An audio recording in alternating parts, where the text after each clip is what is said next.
one bell a day. It's an old farmer's joke. Second week in a row, Don. Don't even try, Okay. okay?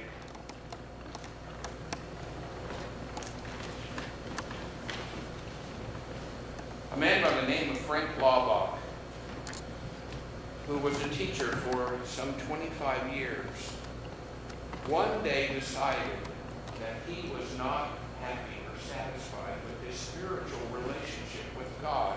And he had a good one. He had a good one. He attended church every week.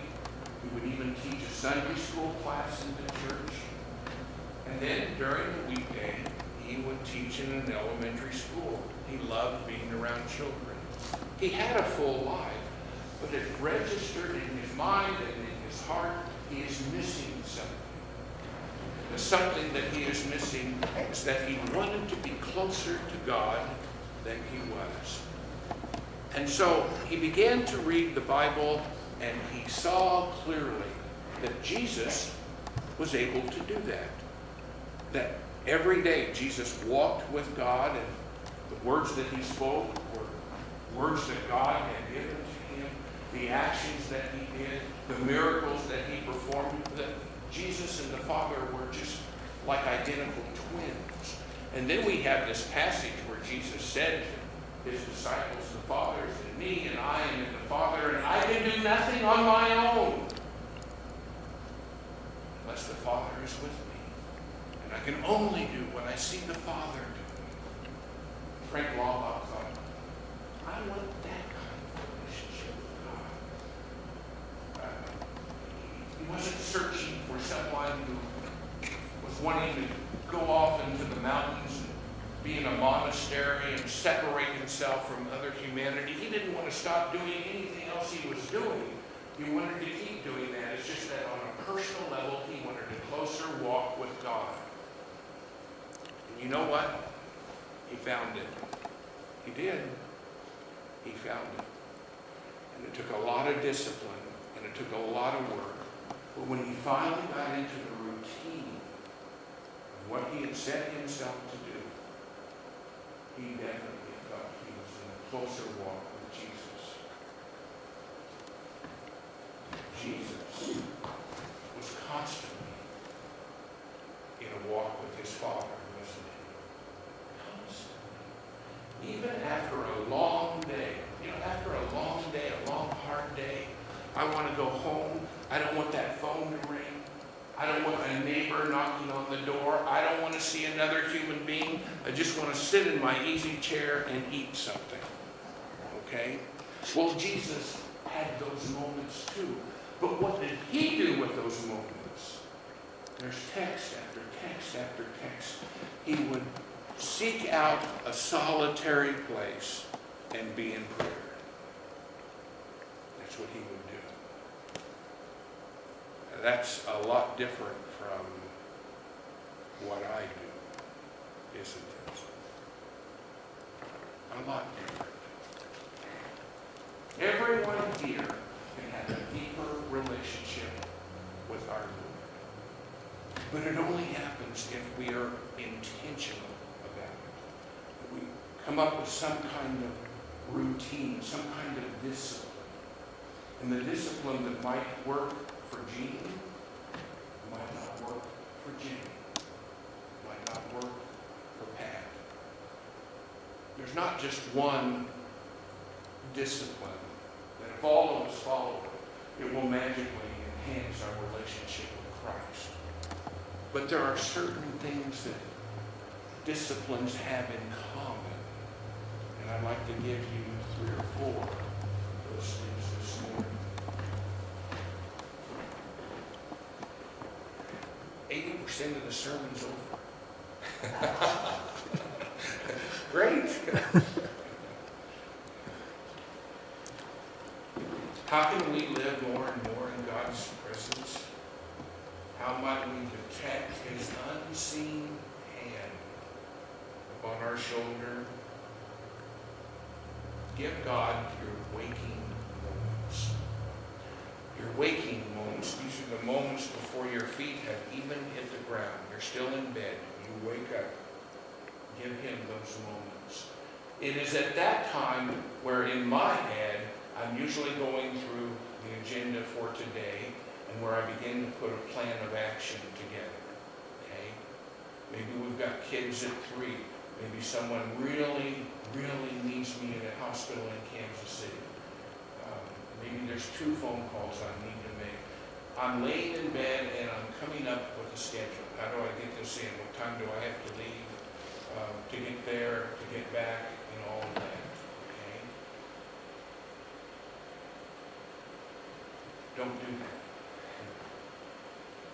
Don't do that. You just woke up. In the words of C.S. Lewis, the moment you wake up each morning, all the hopes and wishes and fears for the day come rushing at you like wild animals. That's what I just described. And the first job of each morning should be shoving them back and listening to that voice, talking to that point of view that comes from above.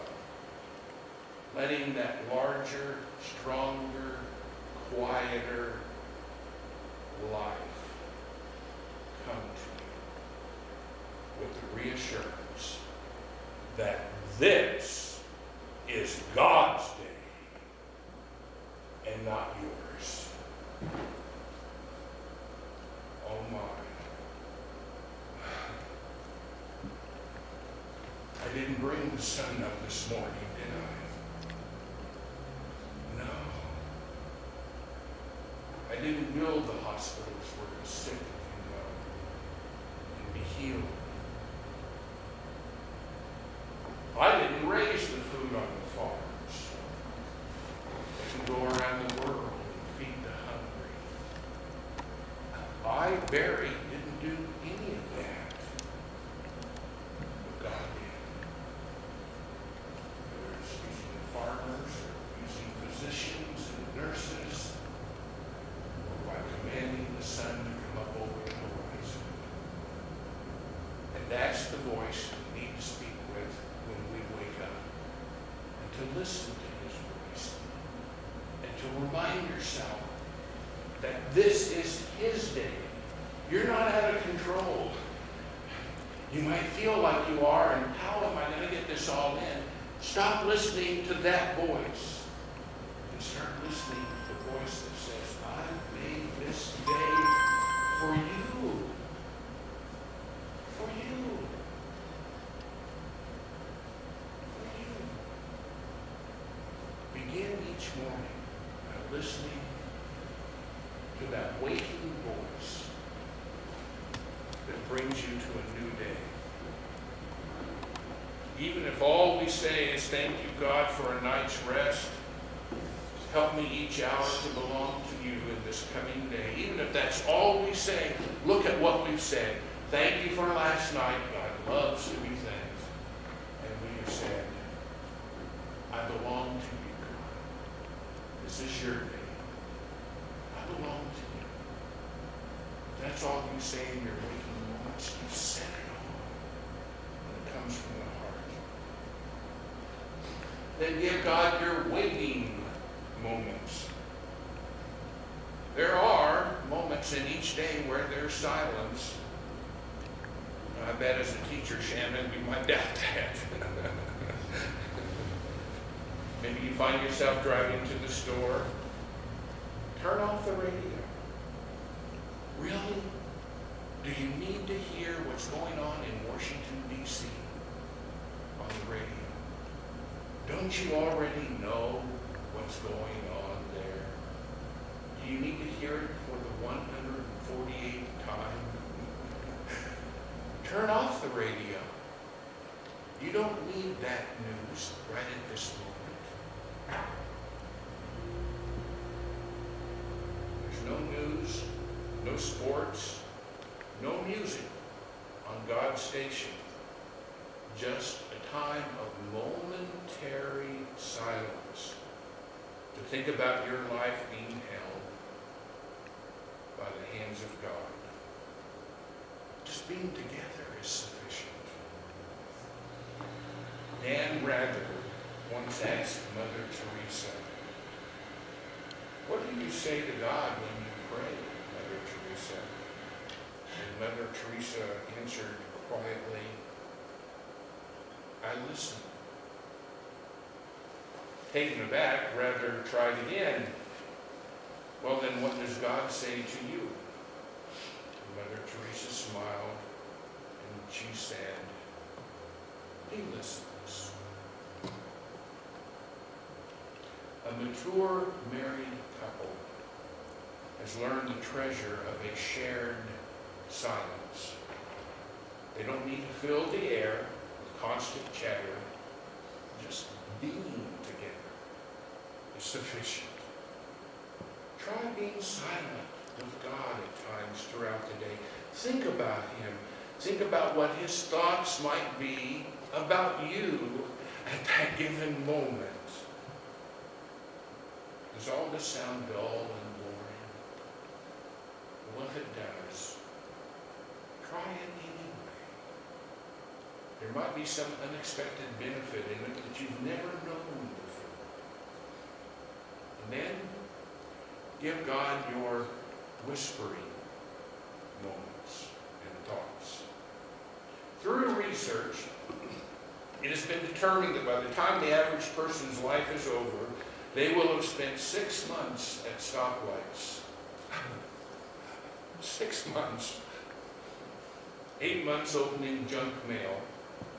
A year and a half looking for lost stuff. And a whooping 5 years standing in various lines.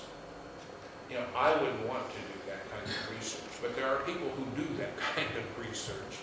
And we all know that whether we're at stoplights or standing in line or searching for something that gets lost, we all know it takes time, doesn't it? But these are also opportune times for us to thank God for the little things in life. And to ask, how in the next hour, God, can I please you? Think about that. In the middle of the day, while you're looking for your car keys, and you're angry at yourself because you've lost them again, and you wonder, am I getting senile, and all of that, as you're looking for your car keys, ask God, in the next hour, how can I please you? What can I do? Send me to whatever I need to go to, and to whomever I need to go to. And let me do something that pleases you at this moment. 2 things are being said by that little prayer. Thank you, Lord. How can I make you happy? And then finally, give God your final thoughts of the day. Conclude the day as you began it. You began it horizontally, laying in bed, before your feet even hit the ground. You begin to thank Him for the good parts. Seek His wisdom about the hard parts. Ask for His mercy. Seek His strength. And as you close your eyes, take assurance in the promise that He who watches over Israel does not slumber nor sleep, as the psalmist writes. And if you fall asleep in the middle of such a prayer, as you give Him the end of your day, how could things be more perfect than to fall asleep in the waking arms of your Creator and your Savior? These are disciplines that if we practice with discipline, I think we would improve that relationship that we have with our Lord.